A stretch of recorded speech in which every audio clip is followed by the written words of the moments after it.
आज फिर तुमने कम शक्कर की फीकी चाय बना दी। तुम कभी मीठी कड़क चाय नहीं बना सकती क्या? सुनील जी ने चाय की एक चुस्की लेकर बड़बड़ाते हुए कहा, आपको तो शादी से पहले मेरे हाथ की फीकी चाय भी चाशनी जैसी मीठी लगती थी, अब क्या हुआ? सुनीता जी ने शरारती लहजे में चुटकी लेते हुए कहा। सुनील जी और सुनीता जी लगभग 60 की उम्र के दंपति हैं। उनके बेटे की शादी दूसरे शहर में हुई थी और बेटा विदेश में अपने परिवार संग रहता था। बेटे ने कई बार कहा, माँ पापा आप हमारे पास आ जाइए, आप दोनों अकेले कैसे रहेंगे? सुनील जी हमेशा कहते, ऐसे कैसे अपना पुश्तैनी घर छोड़ दे, यहां हमारे सारे रिश्तेदार, जान पहचान वाले, बचपन के दोस्त सब है, सहारे के लिए हम दोनों पति पत्नी है ना, एक दूसरे के साथ। गर्मियों के वक्त सुनील जी पत्नी संग अपने बेटे के पास विदेश चले जाते और बेटा दीपावली पर सपरिवार माता पिता के पास आ जाता। दोनों पति पत्नी एक दूसरे का साथ देते हुए, अपनी सारी जिम्मेदारियां निभाते हुए जीवन में आगे बढ़ते गए। उनके बीच भी कितनी बार लड़ाई हुई, लगभग हर रोज बहस भी होती, लेकिन दोनों हर बार फिर से एक हो जाते।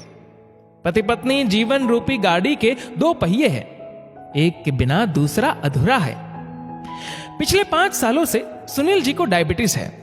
डॉक्टर के कहने पर मीठा तला हुआ बाहर का खाना पीना बंद है। सुनीता जी इस बात का पूरा ध्यान रखती और उनकी इसी सख्ती से सुनील जी कभी कभी थोड़ा नाराज हो जाते थे। अगर मुझे पता होता कि जिंदगी भर तुम मुझे खाने पीने पर रोक टोक लगाती रहोगी तो मैं मेरी माँ की पसंद की लड़की रेखा से शादी करता, तुमसे नहीं। सुना है रेखा बहुत अच्छा खाना बनाती थी। सुनीता जी ने भी एक की दो सुना दी। सुनील जी की माँ चाहती थी कि वह रेखा से शादी करे, लेकिन उन्होंने अपने साथ कॉलेज में पढ़ने वाली सुनीता को जीवन साथी चुना। अपने बेटे की इच्छा का मान रखते हुए सुनील जी के माता पिता शादी के लिए राजी हो गए थे। अभी भी कुछ नहीं बिगड़ा, जाओ कर लो उससे शादी, कहो तो मैं तुम्हें तलाक दे दूं। सुनीता जी ने गुस्से से कहा, ऐसी मेरी किस्मत कहा, अभी के लिए मुझे चाय में थोड़ी चीनी डाल दो, बहुत मन कर रहा है। सुनील जी ने बात संभालते हुए कहा। सुनील जी हमेशा मां की पसंद की लड़की की बात छेड़कर सुनीता जी को चिढ़ाते रहते थे। एक पत्नी सब कुछ बर्दाश्त कर सकती है, पर किसी दूसरी औरत की तारीफ अपने पति के मुंह से नहीं।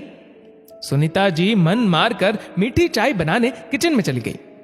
काफी देर तक जब बाहर नहीं आई तो सुनील जी किचन की ओर गए। वहां पहुंचकर देखा कि सुनीता जी फर्श पर बेहोश पड़ी हुई थी। वह बहुत घबरा गई। घर में उन दोनों के अलावा कोई नहीं था। ऐसे में दोनों ही एक दूसरे का सहारा थे, बुढ़ापे की लाठी। अपने आप को संभालते हुए सुनील जी ने डॉक्टर को कॉल किया। करीब आधे घंटे बाद डॉक्टर साहब आए। उन्होंने सुनीता जी का ब्लड प्रेशर चेक किया। ज्यादा तनाव व गुस्से की वजह से उनका बीपी बहुत हाई हो गया था, इसलिए वह बेहोश हो गई थी। डॉक्टर साहब ने कुछ दवाइयां लिख दी और कहा कि उनको तनाव से दूर रखा जाए। जब तक सुनीता जी बेहोश थी, सुनील जी उनके पास से 1 मिनट के लिए भी दूर नहीं गए। जैसे ही सुनीता जी होश में आई, सुनील जी को तो मानो नया जीवन मिल गया। आंखों से आंसू निकल पड़े। आप रो रहे हैं कि आपको अब फिर से मेरे हाथ की फीकी चाय, सादा खाना खाना पड़ेगा, सुनीता जी ने अपने पति को चिढ़ाते हुए कहा।